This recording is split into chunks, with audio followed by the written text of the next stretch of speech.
ধুর, এটা কেমন ভালোবাসা? এত চেষ্টা করছি তবু আপুর মন একটুও গলে না। তাহলে কি আমার চেষ্টায় কোনো খামতি আছে, নাকি আপুর মনে সত্যি আমার জন্য কোনো জায়গা নেই? আকাশ হতাশ হয়ে তার ঘরে বসে রইল। তার সব চেষ্টা যেন বালির বাঁধের মতো ভেঙে চুরমার হয়ে গেল। এর আগে তিথির মন কি সত্যিই এত কঠিন, নাকি তার রাগের আড়ালে অন্য কোনো রহস্য লুকিয়ে আছে যা আকাশ এখনো বুঝতে পারছে না? তবে আকাশের এই ব্যর্থ প্রচেষ্টাগুলো প্রমাণ করলো তিথিকে পটানো মোটেও সহজ কাজ নয়। তাই রাগের স্বভাবের আড়ালে এক কঠিন মন লুকিয়ে আছে যা সহজে কারো কাছে ধরা দিতে চায় না। আকাশ সহজে হাল ছাড়ার পাত্র নয়। তারপর তিনবার ব্যর্থ হয়েও সে তিথিকে পটানোর নতুন ফন্দি খুঁজতে লাগলো। এবার সে ভাবলো তিথির পছন্দের কিছু করার চেষ্টা করবে। একদিন সে লুকিয়ে তিথির বন্ধুদের কাছে জানতে পারলো তিথিকে গান শুনতে খুব ভালোবাসে, বিশেষ করে পুরোনো দিনের বাংলা গান।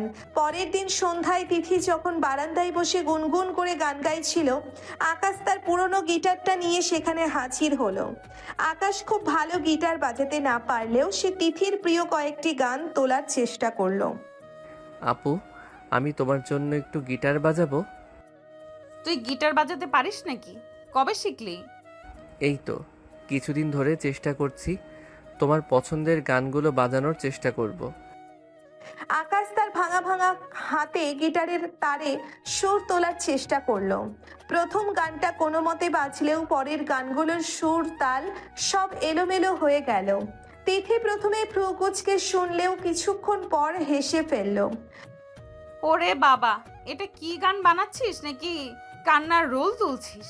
আমার তো মনে হচ্ছে এই গিটারটার তোর বাজনা শুনে কাঁদছে। তুমি একদম বোঝো না আপু, আমি কত চেষ্টা করছি। চেষ্টা করছিস ভালো কথা, কিন্তু আগে ভালো করে শেখ তো। এই আদমরা বাজনা শুনলে আমার গান শোনার মুডটাই খারাপ হয়ে যায়। তার চেয়ে বরং তুই চুপ করে বস। আকাশের গান বাজানোর চেষ্টাও মুখ থুবড়ে পড়ল। তিথির গানের প্রতি ভালোবাসা থাকলেও আকাশের আনাড়ি বাজনা তার বিরক্তির কারণ হলো। এরপর আকাশ ভাবলো হয়তো কোথাও ঘুরতে নিয়ে গেলে তিথির মন ভালো হবে। সে লুকিয়ে তার বাবার কাছ থেকে কিছু টাকা জোগাড় করলো এবং তিথিকে একদিন বিকেলে কাছেই একটা লেকের ধারে নিয়ে যাওয়ার প্রস্তাব দিল। আপু, চলো না, আজ বিকেলে আমরা একটু ঘুরে আসি। কাছে একটা সুন্দর লেক আছে, বাতাসটাও খুব ভালো। ঘুরতে যাবি আমার সাথে?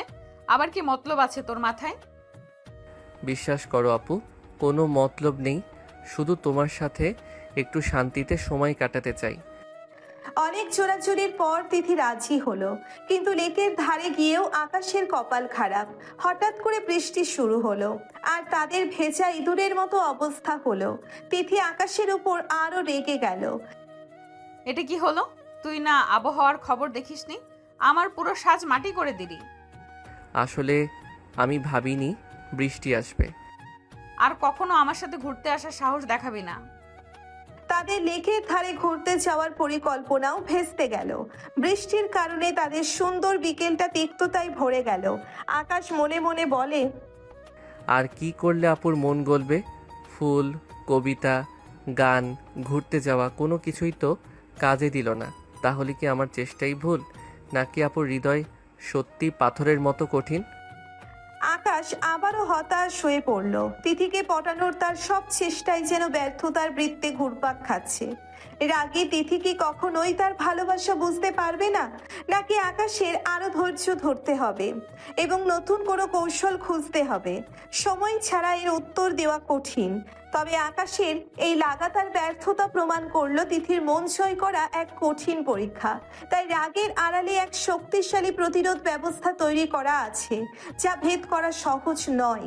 আকাশের প্রেম কি শেষ পর্যন্ত মুখ থুবড়ে পড়বে, নাকি সে অপ্রত্যাশিত কোনো পথ খুঁজে বের করবে? অপেক্ষা করা ছাড়া আর কোনো উপায় নেই। একদিন ভার্সিটিতে আকাশ তার বন্ধুদের সাথে ক্যান্টিনে বসে আড্ডা দিচ্ছিল। হঠাৎ তার চোখ যায় দূরে। গাছের নিচে একটি ছেলে সাথে হাসি মুখে কথা বলছে তিথি। ছেলেটি তাদের ব্যাচের নয়, অন্য কোনো বিভাগের সিনিয়র হবে হয়তো। তিথিকে এত প্রাণখোলা হাসি আকাশের আগে খুব কমই দেখেছে। বুকের ভেতরটা মোচড় দিয়ে উঠল তার। এক অজানা অস্বস্তি গ্রাস করলো তাকে। তোরা বস তো, আমি একটু আসছি। বন্ধুরা কৌতূহলের চোখে আকাশের দিকে তাকিয়ে রইল। আকাশ দ্রুত পায়ে এগিয়ে গেল তিথির দিকে।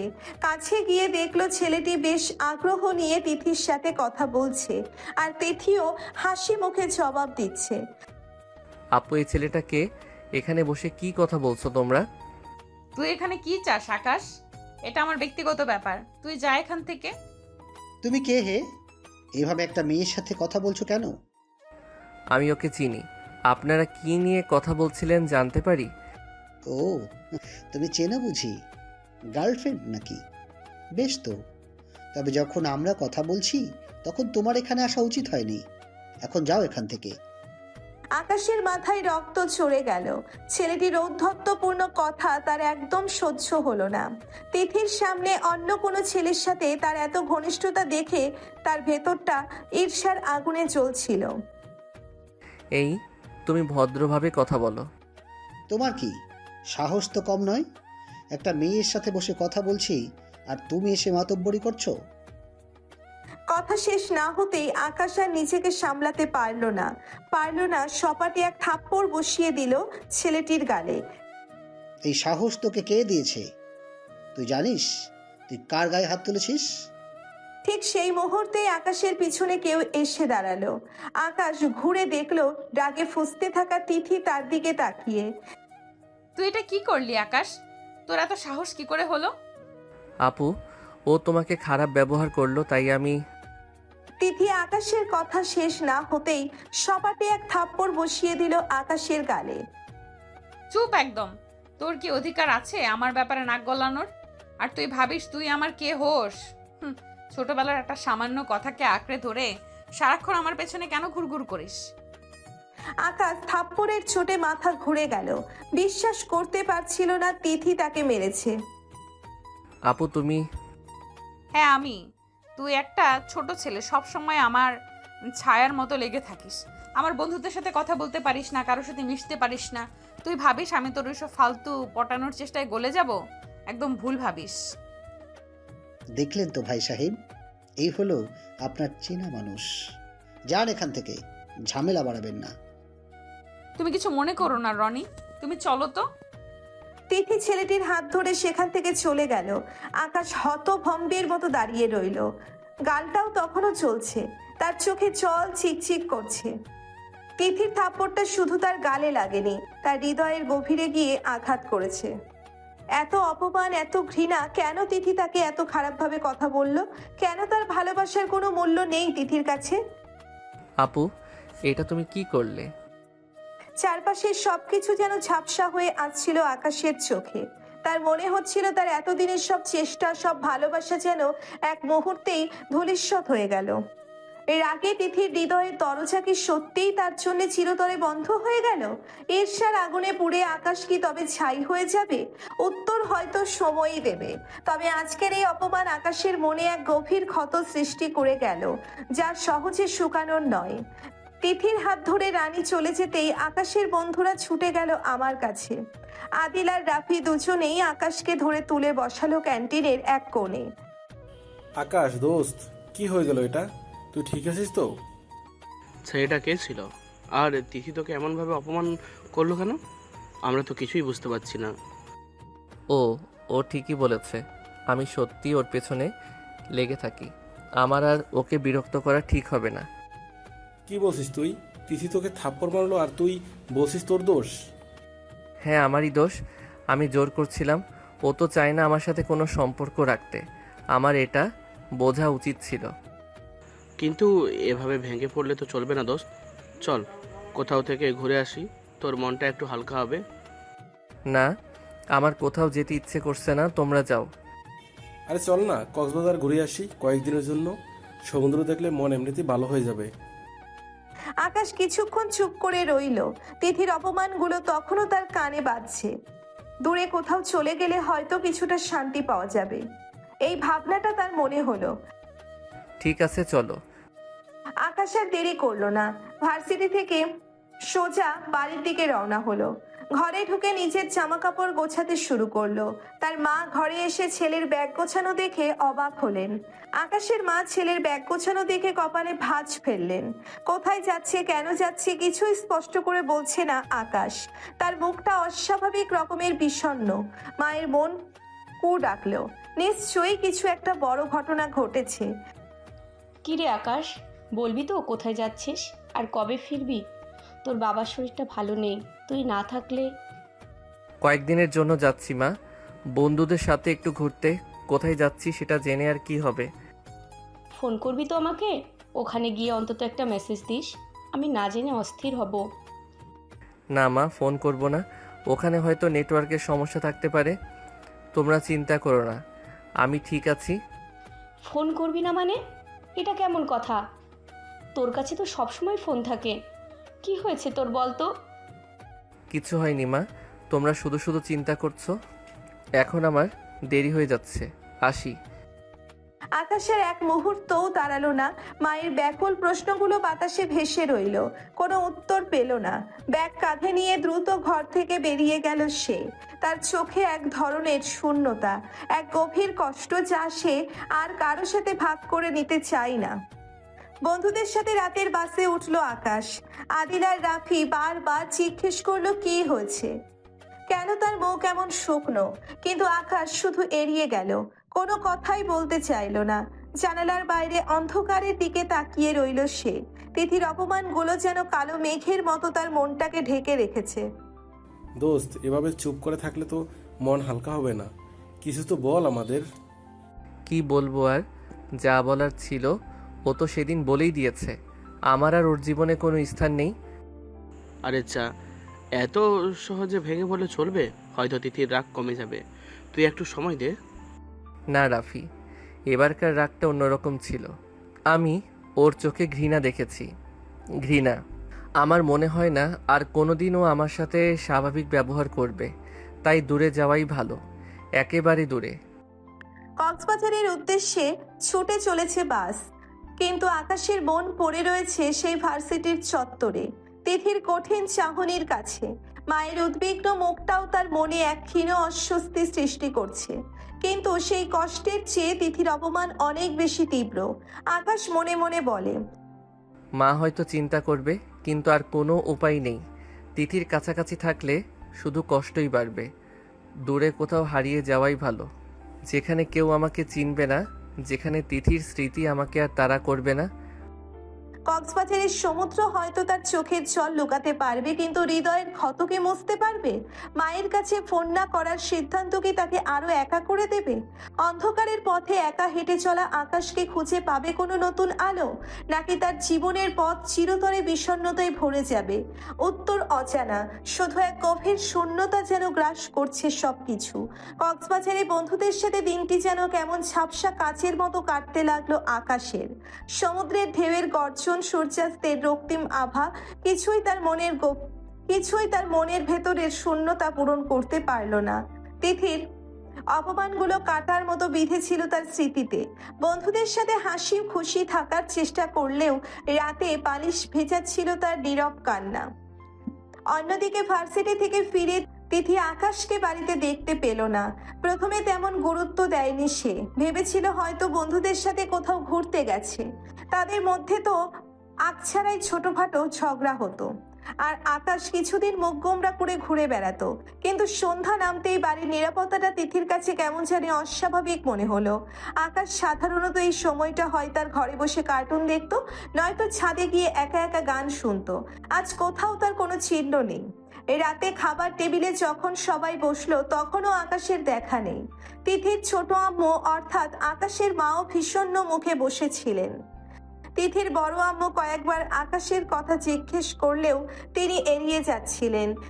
খাবার প্রায় শেষ হয়ে এলে তিথির কৌতূহলে আর চাপা রইল না। ছোট আম্মু, আকাশ কোথায়? আজ তো ওকে সারাদিন দেখলাম না। ও কয়েকদিনের জন্য বাইরে গেছে মা, বন্ধুদের সাথে। কোথায় গেছে? কবে ফিরবে? কোথায় গেছে কবে ফিরবে ঠিক বলেনি। মানে হঠাৎ করে কিছু না বলে চলে গেল? আসলে ওর একটু মন খারাপ ছিল, তাই হয়তো। আকাশের মায়ের প্রস্তাব অনেকটা তিথির মনে একটা খটকা তৈরি করলো। আকাশ সাধারণত কোথাও গেলে তার মাকে জানিয়ে যায়, অন্তত একটা ফোন করে। এভাবে কোনো খবর না দিয়ে চলে যাওয়াটা কেমন যেন অস্বাভাবিক। মন খারাপ কেন ছিল? কি হয়েছে ওর? তুই তো জানিস মা, তোদের দুজনের যা কিছু হয় হয়তো সেই কারণেই। আকাশের মায়ের কথাগুলো তিথির বুকের ভিতরটা ধুক করে উঠল। সেদিন ভার্সিটিতে যা ঘটেছিল তা মনে পড়ল তার। আকাশের থাপ্পড়, তারপর তার নিজের রাগের বশে আকাশকে অপমান করা, সব যেন এক মুহূর্তের মধ্যে তার চোখের সামনে ভেসে উঠল। আমার মনে হয় আমার কারণেই ও চলে গেছে, তাই না? তুই আর ভাবিস না মা, ও একটু অভিমানী ছেলে তো, ঘুরে আসবে কদিন পর। কিন্তু তিথির মন কিছুতেই শান্ত হলো না। আকাশের হঠাৎ করে এভাবে চলে যাওয়াটা তাকে ভেতর থেকে কুড়ে কুড়ে খাচ্ছিল। তার মনে এক অজানা ভয় বাসা বাঁধতে শুরু করলো। কেন আকাশ ফোন করলো না? কেন সে কোথায় যাচ্ছে তাও জানালো না? রাগে তিথির কঠিন মুখোশের আড়ালে কোথাও যেন এক চাপা উদ্বেগ মাথা নাড়া দিয়ে উঠল। আকাশের অনুপস্থিতিটা বাড়ির নীরবতার সাথে সাথে তার নিজের মনের মধ্যেও এক শূন্যতা তৈরি করতে শুরু করলো। এতদিন আকাশের দুষ্টুমি আর ঝগড়াটাকে সে বিরক্তির কারণ মনে করত, কিন্তু আজ সেই সব কিছুই যেন তার মনে এক অদ্ভুত অভাব বোধ করাচ্ছে। রাত নির্ঘুম কাটে তিথির। আকাশের মুখটা বারবার তার চোখের সামনে ভেসে ওঠে, সেই সরল হাসি, অভিমানী মুখ, সেদিন ভার্সিটিতে তার অপমানিত চাহনি, নিজের বলা কথাগুলো তীরের মতো বিদ্ধে থাকে তার হৃদয়ে। কেন সে এত রুক্ষ ব্যবহার করেছিল আকাশের সাথে? তার ভালোবাসার মূল্য সে সেদিন বুঝতে পারেনি। ভোর হতেই তিথি তার ঘরে থাকতে পারল না। অস্থির পায়চারি করতে লাগলো সারা বাড়ি। আকাশের ঘরের দরজার দিকে তাকিয়ে থাকে সে, যেন দরজা খুললেই আকাশ বেরিয়ে এসে বরাবরের মতো আপু বলে ডাকবে, কিন্তু সেই ডাক আর আসে না। নাস্তা টেবিলে বসেও তিথির মুখে খাবার ওঠে না। বড় আম্মু আর ছোট আম্মু দুজনেই তার মলিন মুখ দেখে চিন্তিত হয়ে পড়েন। কি হয়েছে রে তিথি? শরীর খারাপ লাগছে? রাতে ঘুমোসনি বুঝি? ঘুম আসছে না আম্মু, আকাশের জন্য চিন্তা হচ্ছে। আকাশের জন্য চিন্তা? তুই না সেদিন ওর ওপর খুব রেগে গেছিলি? রেগেছিলাম ঠিকই, কিন্তু এখন মনে হচ্ছে আমার ভুল হয়েছে। ও হয়তো আমার কথাগুলো খুব খারাপভাবে নিয়েছে। এই প্রথম তিথির মুখে আকাশের চণ্ডে এমন উদ্বেগ আর অনুশোচনার সুর শুনতে পেলেন তার বড় আম্মু ও ছোট আম্মু। এতদিন তারা তিথির রাগী স্বভাবের কাছেই পরিচিত ছিলেন। তুই কাঁদছিস? কি হয়েছে মা? খুলে বল তো আমায়। সেদিন ভার্সিটিতে একটা ছেলে আমার সাথে কথা বলছিল, আকাশ গিয়ে তাকে থাপ্পড় মারে। আমার খুব খারাপ লেগেছিল ওরকম ব্যবহার দেখে, তাই আমি ওকে অনেক কথা শুনিয়েছিলাম, থাপ্পড়ও মেরেছিলাম, বলেছিলাম যেন আর কখনো আমার আশেপাশে না আসে। থাপ্পড় মেরেছিলি আকাশকে? হ্যাঁ, আর তারপর থেকেই ও নেই। বলেছে বন্ধুদের সাথে কক্সবাজার গেছে, কিন্তু আমার মনে হচ্ছে ও একা গেছে, আর ফোনও বন্ধ। আমার খুব ভয় লাগছে ছোট আম্মু, যদি ওর কিছু হয়ে যায়। তিথির কান্নায় বাড়ির পরিবেশ ভারী হয়ে উঠল। এতদিন যে রাগ আর অভিমান তিথির চোখে মুখে সবসময় খেলা করত, আজ খেলোয়াড় ঘুম, অনুশোচনা আর নেই। কিন্তু কেন ও এমন করলো? কেন আমাকে এত ভালোবাসে? আমি তো সব সময় ওর সাথে খারাপ ব্যবহার করি। আরে পাগলি মেয়ে, ভালোবাসা কি আর কারণ মানে? ও তো ছোটবেলা থেকেই তোকে ভালোবাসে, হয়তো তোর রাগের আড়ালে ও অন্য কিছু দেখতে পায়। ছোট আম্মুর কথাগুলো তিথির মনে এক নতুন উপলব্ধি জাগালো। আকাশের সেই বারবার বলা কথাগুলো, তোমার রাগের মধ্যেও আমি অন্য কিছু দেখতে পাই, আজ যেন তার হৃদয়ে প্রতিধ্বনিত হচ্ছে। হয়তো সত্যিই আকাশের ভালোবাসা খাঁটি ছিল, আর সে বোকার মতো এতদিন তা বুঝতে পারেনি। দুপুর গড়িয়ে বিকেল হলো, কিন্তু আকাশের কোনো খবর নেই। তিথির অস্থিরতা বেড়েই চলেছে। বারবার আকাশের ফোনে ফোন করছে, কিন্তু ওপাশ থেকে সেই একই যান্ত্রিক কণ্ঠস্বর। সুইসাইড অফ তিথি মনে মনে। আমি ওকে খুঁজে বের করব, যেখানেই থাকুক না কেন আমি ওকে ফিরিয়ে আনবো। আমার ভুলের জন্য আমি ওর কাছে ক্ষমা চাইব। দিনের আলো নিভে রাতের অন্ধকার নেমে আসে, কিন্তু তিথির মনের অন্ধকার যেন আরো গাঢ় হয়। আকাশের কোনো খবর নেই। প্রতিটি মুহূর্তে তার বুকের ভিতরটা চিনচিন করে ওঠে। কাটার মতো বিদ্ধে থাকে তার স্মৃতিতে। বারবার আকাশের ফোন নম্বরে ডায়াল করে তিথি, কিন্তু সেই একই হতাশাজনক উত্তর সুইচ অফ। তার দুচোখ বেয়ে অশ্রু ধরা, নামে নীরবে। এতদিন যে অশ্রুকে সে প্রশ্রয় দেয়নি, আজ তা বাঁধ ভাঙা বন্যার মতো তার গাল ভাসিয়ে দিল। কোথায় গেলি তুই আকাশ? কেন আমার উপর এত অভিমান করছিস? আমি তোকে কত খারাপ বলেছি, মেরেছি। প্লিজ ফিরে আয়, আমার ভুল হয়ে গেছে। ঘরের এক কোণে গুটিসুটি হয়ে বসে থাকা তিথি, রাতের নিস্তব্ধতা তার ভেতরের হাহাকারকে আরো প্রকট করে তোলে। আকাশের স্মৃতিগুলো যেন ভোরের কুয়াশার মতো তাকে ঘিরে ধরে। সেই দুষ্টুমি ভরা চাহনি, আবোল তাবোল প্রেমের কবিতা, আনাড়ি গিটারের সুর, আজ সবকিছুই তার কাছে অমূল্য মনে হচ্ছে। আকাশের মায়ের মলির মুখটা বারবার মনে পড়ে তিথির। তিথিও হয়তো ছেলের চিন্তায় বিনিদ্র রাত কাটাচ্ছেন। তিথির মনে অপরাধ বোধ আরো বাড়ে। তার রাগের জন্যেই আজ একটা বাড়িতে এত কষ্ট নেমে এসেছে। সারা রাত জেগে থাকে তিথি, প্রতিটি দরজার দিকে তাকিয়ে থাকে, যদি এই বুঝি আকাশ ফিরে আসে। কিন্তু ভোরের আলো ফোটে, আর সেই প্রতীক্ষা শুধু দীর্ঘশ্বাস হয়ে মেশে বাতাসে। সকালবেলা তিথি বিধ্বস্ত মুখে নিচে নামে, তার চোখের নিচে কালি, মুখ ফোলা। বড় আম্মু আর ছোট আম্মু দুজনেই তাকে দেখে এগিয়ে আসেন। সারা রাত ঘুমোসনি মা? শরীর খারাপ লাগছে? ঘুম আসছে না বড় আম্মু, আমার খুব খারাপ লাগছে। মনে হচ্ছে যেন আমি সব শেষ করে দিয়েছি। এমন কথা বলিস না মা, আকাশ নিশ্চয়ই ভালো আছে। ও একটু জেদি তো, তাই হয়তো রাগ করে ফোন বন্ধ করে রেখেছে। কিন্তু তিথির মন কোনো সান্ত্বনাই মানতে চায় না। আকাশের নীরবতা তার বুকের গভীরে এক শীতল ভয় আগিয়ে তোলে। কেন একটা ছেলে সামান্য অভিমানের জন্য ফোন বন্ধ করে এত দূরে একা থাকবে? নিশ্চয়ই অন্য কিছু ঘটেছে। সারাদিন তিথি আনমনা হয়ে থাকে। ভার্সিটিতেও মন বসে না, বন্ধুদের সাথে কথা বলতেও ভালো লাগে না। শুধু একটা অস্থিরতা তাকে কুড়ে কুড়ে খায়। কোথায় আছে আকাশ? কেমন আছে সে? সন্ধ্যাবেলা তিথি ছাদে গিয়ে দাঁড়ায়। সেই একই ছাদ যেখানে আকাশের সাথে তার শেষ পর্যন্ত মুহূর্তগুলো কেটেছিল। পরন্ত সূর্যের বিষণ্ণ আলোয় তার চোখ ভরে ওঠে জলে। দূরের আকাশটা যেন আকাশের শূন্যতাকে আরো প্রকট করে তোলে। তুই কি শুনতে পাচ্ছিস আকাশ? আমি বুঝতে পারছি আমার ভুল হয়েছে। তুই ফিরে আয় প্লিজ। আমি আর কখনো তোর সাথে রাগ করব না, আর কখনো তোকে অপমান করব না। তুই যা বলবি আমি তাই শুনবো। শুধু একবার ফিরে আয়। কয়েকটা দিন যেন শতাব্দীর মতো কেটে যায় তিথির জন্য। প্রতিটি সন্ধ্যা নামে একরাশ হতাশা নিয়ে। তার ভেতরে আলো আনে শুধু দীর্ঘশ্বাস। বাড়ির সকলের মন খারাপ, বিশেষ করে আকাশের মা সারাক্ষণ ছেলের জল ফেলেন। তিথির অনুশোচনা বেড়েই চলে যায়। সে বুঝতে পারে তার রাগের বশে বলা কথাগুলো কতটা গভীর ক্ষত সৃষ্টি করেছে। একদিন সন্ধ্যায় ড্রয়িং রুমে বিষণ্ণ নীরবতা বিরাজ করছিল। তিথির মন এখনো ভারাক্রান্ত। জানালার বাইরে অস্তগামী সূর্যের মলিন আলো তার মুখের উপর এসে পড়ছিল। ঠিক তখনই কলিং বেলের তীক্ষ্ণ আওয়াজ নীরবতা ভঙ্গ করলো। বাড়ির লোক দরজা খুলে দিতে এগিয়ে গেল। দরজার ওপাশে কে দাঁড়িয়ে আছে তা দেখার জন্য সকলের চোখ সেদিকে স্থির হলো। ধীরে ধীরে একটি পরিচিত মুখ প্রবেশ করলো ড্রয়িং রুমে। আকাশ। আকাশকে দেখে যেন দম বন্ধ হয়ে গেল তিথির। অবিশ্বাস্য চোখে তাকিয়ে রইল সে দরজার দিকে। তার মনে হাজারটা অনুভূতি একসঙ্গে ভিড় করেছে। কোনো কথা না বলে তিথি বিদ্যুতের মতো ছুটে গেল আকাশের দিকে এবং সজোরে তাকে জড়িয়ে ধরে হাউমাউ করে কেঁদে ফেলল। তিথির এমন অপ্রত্যাশিত আচরণে আকাশ হতবাক হয়ে গেল। তার চোখে মুখে বিস্ময়ের ছাপ স্পষ্ট।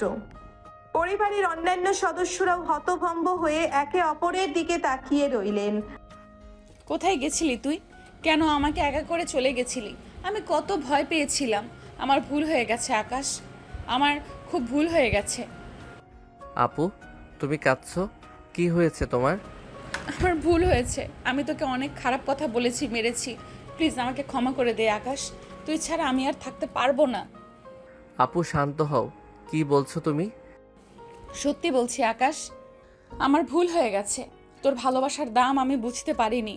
প্লিজ আমাকে ক্ষমা করে দে। আমি আর কখনো তোর সাথে রাগ করব না, আর কখনো তোকে কষ্ট দেব না। আকাশ কিছুক্ষণ চুপ করে তিথির ভেজা মুখের দিকে তাকিয়ে রইল। তিথির চোখে আজ সেই চিরচেনা রাগ বা বিরক্তির লেশ মাত্র নেই। সেখানে শুধু গভীর আলোচনা আর ভালোবাসা। তার আবেগময় ক্ষমা চাওয়া আকাশের হৃদয় স্পর্শ করলো। তুমি কি সত্যি বলছো আপু? হ্যাঁ আকাশ, সত্যি বলছি। তুই যা বলবি আমি তাই করব। শুধু তুই আমাকে ছেড়ে যাস না। আচ্ছা পাগলি মেয়ে, আমি কোথাও যাইনি, একটু ঘুরে এসেছিলাম বন্ধুদের সাথে। আর তোমার রাগ, ওটা তো আমার অভ্যাস হয়ে গেছে। তবুও আমার খুব ভয় লেগেছিল। প্লিজ আর কখনো এমন করিস না। ঠিক আছে আপু, আর কখনো তোমাকে ছেড়ে যাব না। তবে একটা শর্ত আছে। কি শর্ত? মাঝে মাঝে ওই রাগী চোখ আর মিষ্টি বকুনিটা একটু শুনতে হবে, না হলে যে আমার দিন শুরু হবে না। আকাশের কথা শুনে তিথির মুখে হাসি ফোটে। সেই হাসিতে তখনও কান্নার রেশ লেগেছিল, যেন আবারও আকাশকে জড়িয়ে ধরে, যেন আর কোথাও তাকে হারাতে চায় না। পরিবারের বাকি সদস্যরা অশ্রুসজল চোখে তাকিয়ে থাকে তাদের দিকে। আকাশের ফিরে আসার পর বাড়ির পরিবেশ যেন এক লহমায় পাল্টে গেল। বিষণ্ণতার মেঘ সরে গিয়ে খুশির ঝর্ণা বইতে শুরু করলো। তিথির চোখে মুখে অনুশোচনার গভীর ছাপ স্পষ্ট, আর তার প্রতিটি আচরণে আকাশের প্রতি এক নতুন ভালোবাসা ও যত্নের প্রকাশ দেখা যেতে লাগলো। সেদিন রাতে খাবার টেবিলে তিথি অপ্রত্যাশিত এক কথা বলে ফেললো। বাবা, আমি আজকেই আকাশকে বিয়ে করতে চাই। তিথির কথা শুনে ঘরের সবাই স্তম্ভিত হয়ে গেল। আকাশ তো অবাকের চরম সীমায় পৌঁছে গিয়েছিল। তার মা বাবা এবং তিথির বাবা মা একে অপরের দিকে তাকিয়ে দৃষ্টিতে তাকালেন। তুই কি বলছিস তিথি? হঠাৎ করে এসব কি? হ্যাঁ মা, এটা কি ছেলে খেলা নাকি? বিয়ের জন্য তো সময়ের প্রয়োজন, এত তাড়াহুড়োর কি আছে? না বাবা, আমার আর এক মুহূর্তও দেরি সইছে না। আমি বুঝতে পেরেছি আকাশ আমার জীবনে কতটা গুরুত্বপূর্ণ। ওকে হারানোর ভয় আমি আর নিতে পারছি না। আপু, তুমি কি সত্যি বলছো? হ্যাঁ আকাশ, আমি তোমাকে ভালোবাসি আর আজই আমি তোমার হতে চাই। কিন্তু বেটা, এত তাড়াতাড়ি কোনো প্রস্তুতিও তো নেই। হ্যাঁ, আত্মীয় স্বজনদেরও তো জানাতে হবে। আমার আর কোনো কিছুর প্রয়োজন নেই বাবা, আমার শুধু আকাশকে দরকার। আপনারা যদি রাজি হন তাহলে এখনই কাজে ডেকে আনা হোক। প্রথমে কেউই তিথির এই আকস্মিক সিদ্ধান্তে রাজি হতে পারছিলেন না। এত তাড়াহুড়োই বিয়ে। কিন্তু তিথির চোখে মুখে যে গভীর আবেগ আর আকাশের প্রতি তার ব্যাকুলতা ফুটে উঠেছিল, তা উপেক্ষা করার সাধ্য কারো ছিল না। বিশেষ করে তিথির বাবা মা তাদের মেয়ের এমন পরিবর্তন দেখে অবাক হয়েছিলেন। তুই কি চাস বাবা? তোর যদি আপত্তি না থাকে। আমার আর কোনো চাওয়া নেই আন্টি। তিথি আমার পাশে থাকলেই আমার সব পাওয়া হয়ে যায়। পরিবারের সদস্যরা কিছুক্ষণ নিজেদের মধ্যে আলোচনা করলেন। তিথির জেদ আর আকাশের নীরব সম্মতিতে শেষ পর্যন্ত তারা রাজি হলেন। ভালোবাসার কাছে সময়ের বাঁধন যেন বড় অসহায়। তড়িঘড়ি করে কাজী ডেকে আসা হলো। সামান্য কিছু মিষ্টি আর বাড়ির সদস্যদের উপস্থিতিতে সম্পন্ন হলো তিথি আর আকাশের বিবাহ বন্ধন। রাগী চাচাতো আপু অবশেষে তার পিচ্ছি জামাইয়ের গলায় ভালোবাসার মালা পরিয়ে দিল। শেষে তিথি আকাশের হাত ধরে তার দিকে তাকিয়ে রইল। তার চোখে আজ আর কোনো রাগ বা অভিমান নেই, সেখানে শুধু এক গভীর ভালোবাসা আর কৃতজ্ঞতা। আজ থেকে তুই শুধু আমার আকাশ, আর আমি শুধু তোর।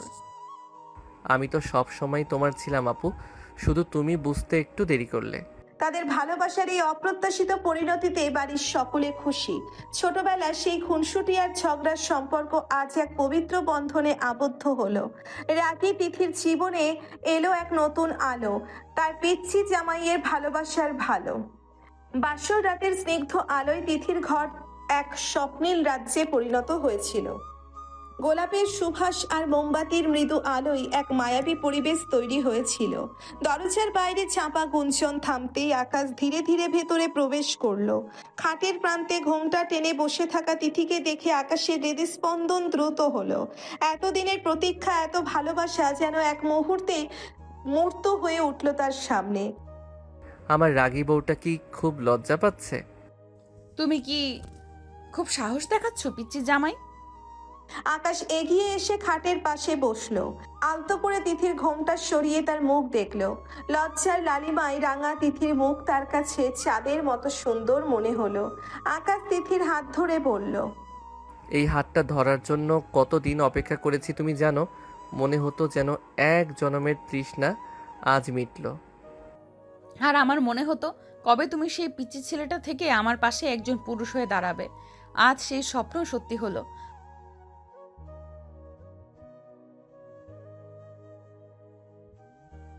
তুমি যখন রাখতে সেই রাগী চোখগুলো বিশ্বাস করো, তখন আমার মনে হতো পৃথিবীর সবচেয়ে সুন্দর দৃশ্য দেখছি। তুমি সত্যি বলছো? আমার রাগ তোমার ভালো লাগতো? পুরোপুরি না, তবে সেই রাগের আড়ালে যে ভালোবাসা লুকানো ছিল সেটা আমি ঠিক দেখতে পেতাম, আর সেইটুকুই আমার বেঁচে থাকার রসদ ছিল। তুমি একটা পাগল। এত অপমান, এত খারাপ ব্যবহারেও তুমি আমাকে ভালোবাসতে পেরেছো। ভালোবাসার কোনো কারণ লাগে না তিথি, এটা তো হৃদয়ের ব্যাপার। আর আমার হৃদয় তো সেই কবেই তোমার কাছে বাধা পড়েছে। সেই ছোটবেলার ঝগড়া থেকে শুরু করে আজকের এই বাসর রাত পর্যন্ত তুমি ছিলে আমার সবটা জুড়ে। আমার ভুল হয়ে গিয়েছিল আকাশ। তোমার ভালোবাসার গভীরতা আমি বুঝতে পারিনি। আমার রাগ আর অভিমান আমাদের মধ্যে কত দূরত্ব তৈরি করেছিল ভাবলে এখনো কষ্ট হয়। এখন আর কোনো দূরত্ব নেই তিথি, আজ থেকে আমরা এক। তোমার হাসি, তোমার রাগ, তোমার অভিমান, সব কিছু আমার। আকাশ তিথিকে নিজের কাছে টেনে নিয়ে তখনই তিথি বলে, আর তোমার দুষ্টুমি, তোমার আবল তাবল কবিতা, তোমার আনাড়ি গিটার বাজানো, সবকিছু আমার ভালোবাসা। আকাশ আলতো করে তিথির চিবুক ছুঁয়ে তার মুখ তুলল। তাদের চোখ একে অপরের সাথে গভীর আলিঙ্গনে আবদ্ধ হলো। আজ রাতে শুধু ভালোবাসা থাকবে তিথি, আর কোনো রাগ নয়, আর কোনো অভিমান নয়, শুধু তুমি আর আমি। আমার আর কিচ্ছু চাওয়ার নেই আকাশ, তুমি আমার পাশে থেকো এইভাবেই সব সময়। তিথি আকাশের বুকে মাথা রেখে কথাটি বলে। আকাশ তিথির চুলে বিলি কেটে দিয়ে বলে, আমি সব সময় তোমার পাশেই থাকবো, আমার রাগী বউ, আমার জীবনের শেষ নিঃশ্বাস পর্যন্ত। তাদের উষ্ণ আলিঙ্গনে রাতের নীরবতা ভেঙে গেল। আকাশ তিথিকে কাটে শুইয়ে দেয়। তখনই তিথি আকাশের উপরে উঠে গিয়ে তার ঠোঁট দখল করে নেয়। আকাশের চোখ বড় বড় হয়ে যায়। আকাশ তার হাত দিয়ে তিথির ব্লাউজের বোতাম খুলছিল। যখনই আকাশ তিথির কোমরে স্পর্শ করে তখনই তিথি শক্ত করে আকাশের ঠোঁটে ঠোঁট ডুবায়। বাসর রাত ছিল শুধু দুটি দেহের মিলন নয়, ছিল দুটি আত্মার গভীর কথোপকথন, যেখানে প্রকাশ পেল এতদিনের না বলা কথা, জমে থাকা ভালোবাসার ভবিষ্যতের স্বপ্ন। রাগী তিথি অবশেষে খুঁজে পেল তার ভালোবাসার পূর্ণতা তার পিচ্চি জামাইয়ের উষ্ণ আলিঙ্গনে। তাদের নতুন জীবন শুরু হলো এক গভীর বিশ্বাস আর ভালোবাসার অঙ্গীকারের সাথে।